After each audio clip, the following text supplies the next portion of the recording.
வாங்க வாங்க. சேகர். வா கீதா. பாவி பசங்க, அவங்க உங்களை எப்படி செய்வாங்கன்னு எதிர்பார்க்கவே இல்லை. அப்பாவுக்கு தான் விரோதிகள் இருக்காங்கன்னு நினைச்சேன். ஆனா இப்போ உங்க மேலேயே கை வச்சுட்டாங்க. என்ன அடிச்சது மூலியமா எதிரி நம்ம பக்கத்துலயே வந்துட்டு இருக்கான். கூடிய சீக்கிரம் எதிரிலேயே வந்துருவான்னு நினைக்கிறேன். கரெக்ட். கூடிய சீக்கிரம் எதிரி நம்ம கிட்ட மாட்டிக்கும். அங்கிள், உங்களை அடிச்சவங்க எதுக்காக அடிச்சாங்கன்னு உங்களால கெஸ் பண்ண முடிஞ்சுதா? அப்படின்னா தனிப்பட்ட விரோதமா, இல்ல பணத்துக்காகவா, இல்ல மிஸ்டர் ராஜகோபால் கொலை சம்பந்தமாவா? எதுன்னு என்னால நிச்சயமா சொல்ல முடியலையே. அப்போ அந்த தாக்குதல்ல நீங்க எதையுமே பறி கொடுக்கலையா? நல்லா யோசனை பண்ணி சொல்லுங்க.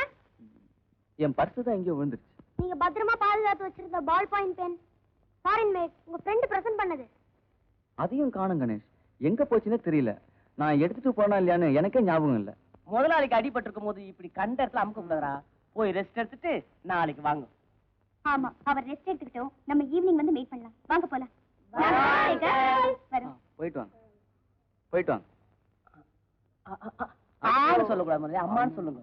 சும்மா சொல்லக்கூடாது. உங்களை நெத்தியடி அடிச்சு தீத்துட்டு இருக்காங்க. பொட்ட பசங்க பின்னாடி வந்து அடிச்சிட்டானுங்க. பொம்பளை பசங்க அடிச்சாங்க. யோ கிண்டலா? கீதாக்கா, கணேஷ் நீயா? உங்ககிட்ட ஒரு முக்கியமான விஷயம் பேசணும். அதை எப்படி சொல்றதுன்னு தெரியல. என்னப்பா சொல்ற?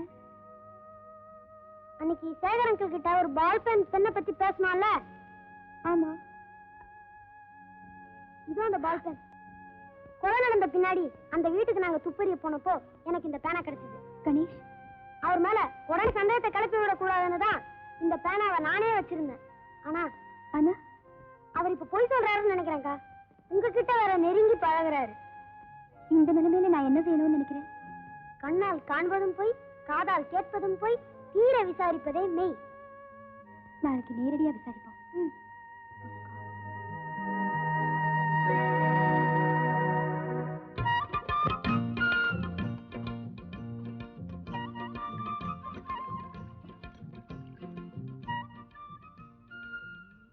தம்பி, சாப்பாடு எப்படி இருந்தது? வெள்ளையா இருந்தது. அப்புறம் எது நல்லா இருந்தது? தண்ணி நல்லா இருந்ததுப்பா. அப்புறம் ஒரு தலைமுடி கூட இருந்தது. என்ன தம்பி கிண்டல் பண்றீங்க? 3 தடவை பரிமாறி இருக்க. ஏன் சாப்பிடக்கூடாதா? இல்ல, நீங்க 2 தடவை தான் சாப்பிடுன்னு சித்தப்பா சொன்னாரு. அதை நம்பி நான் கொஞ்சம் தான் வெடிச்சேன். ஐயோ, அப்ப உனக்கு சாப்பாடு? ஐயே, நான் சமைக்கிறத நான் சாப்பிடுறதில்ல, வெளியில போய் தான் சாப்பிடுவேன். தம்பி, நான் வர வரைக்கும் கொஞ்சம் வீட்டை பாத்துக்கிறீங்களா? சரி, சந்தோஷமா போய் சாப்பிட்டு வா.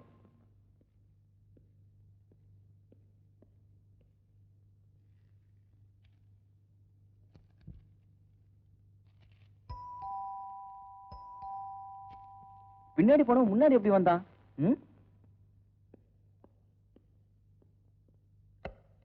வாங்க வாங்க, கம் இன், ப்ளீஸ் கம்.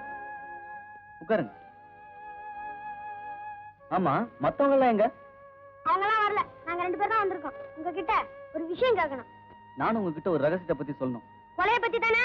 ஏய், எப்படி அவ்வளவு கரெக்டா சொன்ன? நான் துப்பறிஞ்சிட்டேன். அங்கிள், கொலை செய்யப்பட்ட மிஸ்டர் ராஜகோபால் வீட்டுக்கு நாங்க துப்பறிய போனப்போ எனக்கு இந்த பேனா கிடைச்சது. இத பத்தி ஏற்கனவே நீங்க சென்டிமெண்ட்லா வேற பேசிருக்கீங்க. அதனால தான் அன்னைக்கு உங்களை பார்க்க வந்தப்போ இந்த பேனா பத்தி கேட்டேன். நீங்க மழுப்பிட்டீங்க. இதுல ஏதோ மர்மம் இருக்கு. இருக்கு, ஆனா நீ நினைக்கிற மாதிரி இல்ல கணேஷ். இத பாரு கணேஷ், நாமெல்லாம் முதல்ல சந்தித்த பிறகு நாமெல்லாம் பீச்சுக்கு போனோம். அதுக்கப்புறம் நீங்க நெட் வீட்டுல டிராப் பண்ணீங்க. அப்போ ஒரு ஃபைல் எடுத்துக்கிட்டு வீட்டுக்கு வர சொல்லி ஒரு ஸ்லிப் எழுதி வச்சிருந்தார் மிஸ்டர் ராஜகோபால். Bye friends. என்ன இந்த லெட்டர்? மிஸ்டர் சேகர், ஆடிட்டரிடம் சென்று நமது கம்பெனியின் பேலன்ஸ் ஷீட்டை பெற்றுக்கொண்டு இரவு 8:30 மணிக்கு என் வீட்டிற்கு வரவும். இப்படிக்கு ராஜகோபால். அந்த ஃபைல் எடுக்கிறதுக்காக அந்த ஆடிட்டர் வீட்டுக்கு போனேன். ஆடிட்டர் இருக்காரா? ஆடிட்டர் பாம்பே போயிருக்கார் சார். எப்போ வருவாரு? அவர் வரத்துக்கு எப்படியும் 1 வாராங்க சார். சரி, நான் வரேன்.